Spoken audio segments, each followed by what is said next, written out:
My mac and cheese with Parmesan and cheddar recipe is easy and delicious. If you love Southern style baked mac and cheese, but you want to switch things up a bit, adding some freshly grated Parmesan can give it the twist that you're looking for while still maintaining that old fashioned flavor. Let's go over the ingredients. I am using two 8-ounce blocks of cheddar cheese, one 8-ounce block of extra sharp cheddar, and one 8-ounce block of medium cheddar. If you don't want to use extra sharp, you can just use sharp, that's fine. But you need some sort of sharp or extra sharp cheddar and medium or mild cheddar. I think you need that combination.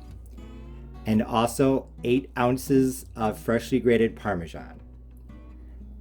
I'm going to put 6 ounces of each type of cheese in the casserole with the elbow noodles, but I took 2 ounces of the extra sharp cheddar, the medium cheddar, and the Parmesan, and I put that off to the side because I'm going to make a topping of just a really thick cheese layer. It's going to be great. You can't have mac and cheese without noodles, so I am using elbow noodles, 8 ounces of whole wheat elbows, 225 grams. I brought a big pot of salted water with a little bit of oil to a boil on high heat, and then I added the noodles and continued boiling them on high heat for 10 minutes, stirring occasionally. Then I drained it, and then after draining it, I used the residual heat to mix in 1 tablespoon of butter. So that's off to the side. To flavor it, I'm going to add 1 teaspoon each of garlic powder, onion powder, and black pepper. And I'm also going to add about 1/8 to 1/4 of a teaspoon of each of those to the topping as well. And since I want this baked mac and cheese to hold its shape when cut, I am going to make a custard with 1 large egg and 1 12-ounce can of evaporated milk. I'm sure you could use regular whole milk as well. My 8x8 casserole dish is buttered, and it's time to start assembling the mac and cheese. Like I said, this recipe is super easy. We don't have to make a roux or anything. All we literally have to do is layer everything together. So the topping I'm going to put over there. And the first thing I'm going to do is I'm going to put down about 1/3 of the pasta. There. Maybe a little bit less, something like that. You do not have to be exact. Actually, I'm going to put this over here.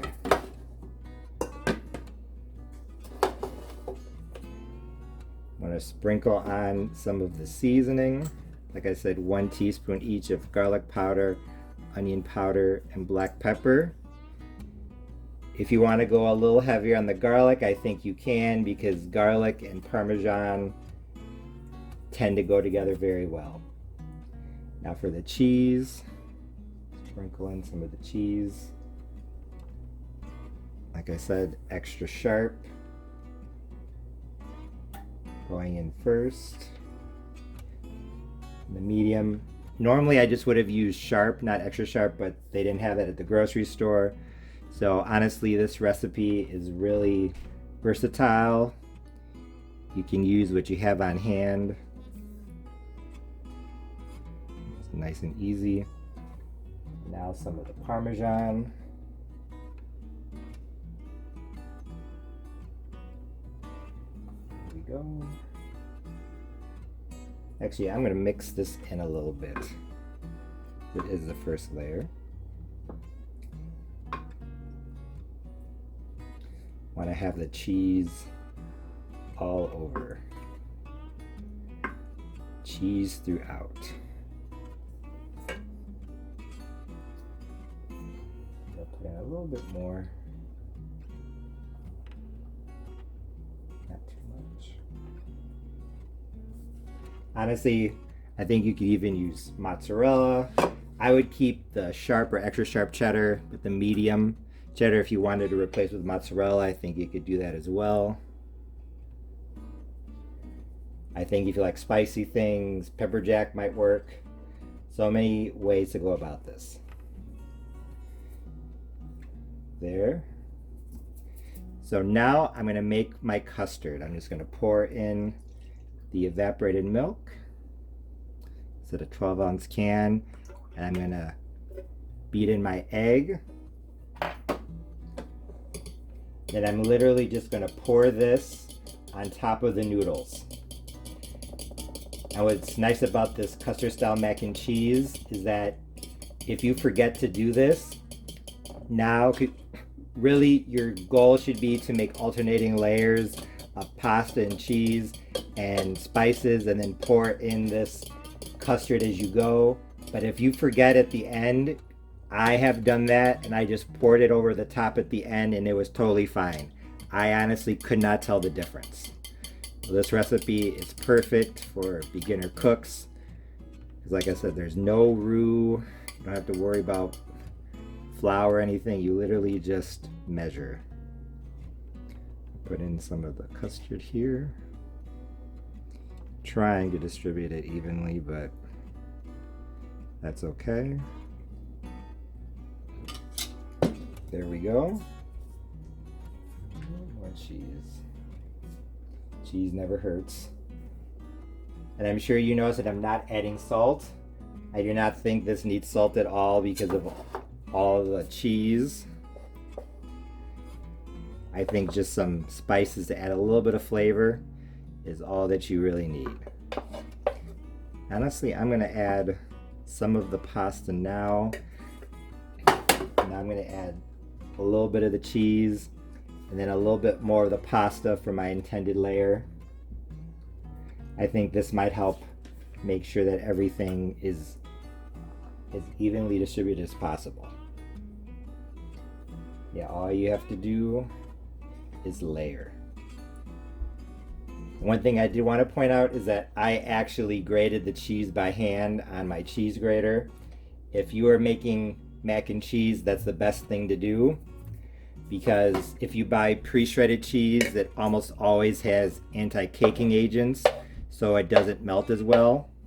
So that's why if you want the best mac and cheese possible, buy blocks of cheese and grate it yourself at home. It will turn out a lot better. All of the noodles and the cheese that I'm putting in the casserole itself are now in the dish. It's looking kind of like it's going to overflow, so I'm just going to pack it down a bit. Take the last of the custard and just pour that over. Now it's time for the cheesy topping. Like I said, here I have 2 ounces of each type of cheese, the extra sharp, medium, and Parmesan, so a total of about 150 grams. I added a 1/4 teaspoon each of the garlic powder, onion powder, and black pepper. I'm gonna toss that together real fast. I'm making a mess. That's okay. And I'm literally just going to sprinkle this on top. If you've seen some of my other macaroni and cheese recipes here on YouTube, like the one that I did with cottage cheese, I made a topping with sour cream. I mixed the cheese on top with sour cream. I'm not gonna do that this time because I feel like, well, this has enough calories, but also because I think the Parmesan will give it enough tang. I just think that there's enough going on with the cheddar and the Parmesan. I don't think I need anything else. So this is definitely very cheesy. If you like cheese, you will like this because look at how overflowing it is. My Parmesan cheddar baked mac and cheese was in the oven at 350, uncovered for 45 minutes. I think the middle could be a little bit darker, so I am going to put some foil around the edge, kind of like what I did with the cottage cheese mac and cheese.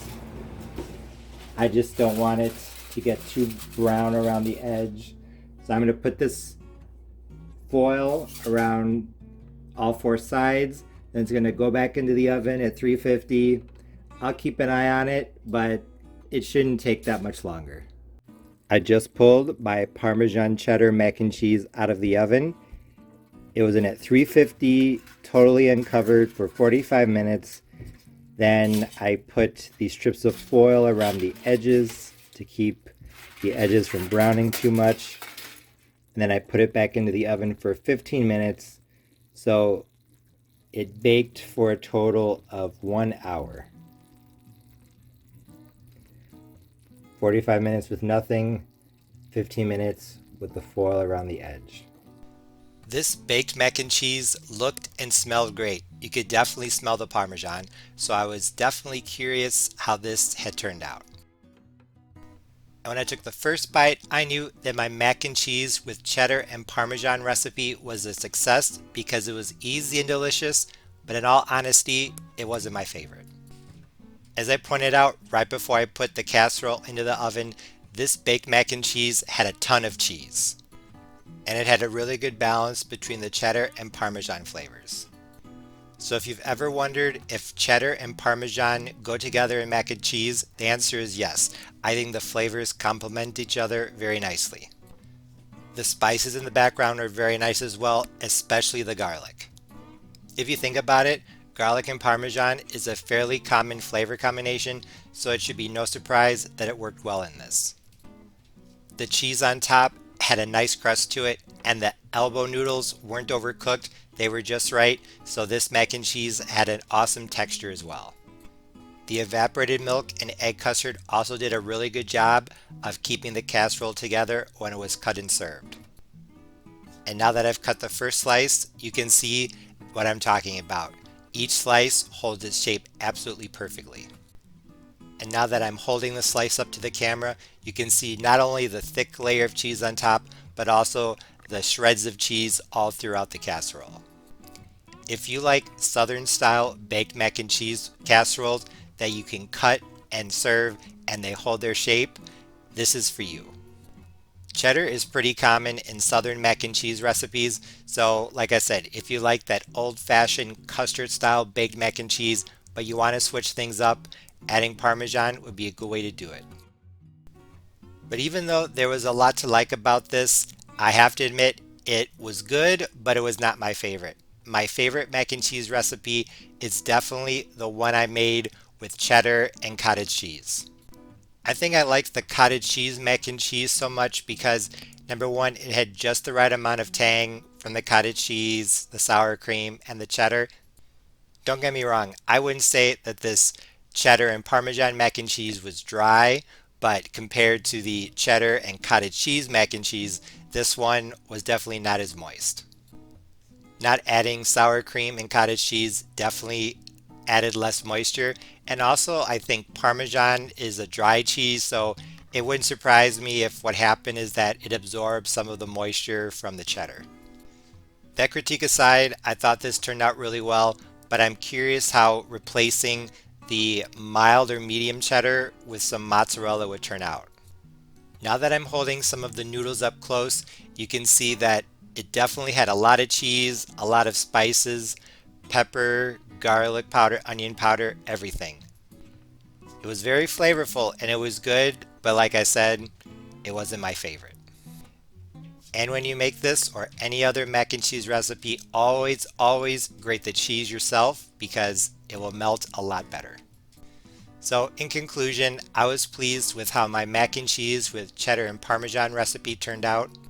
It was easy, it was delicious, it's definitely worth a try, but I still recommend my cottage cheese version. This would be great for Mother's Day, Thanksgiving, or any day, so I hope you give this recipe a try. As always, thanks for watching. See you next time.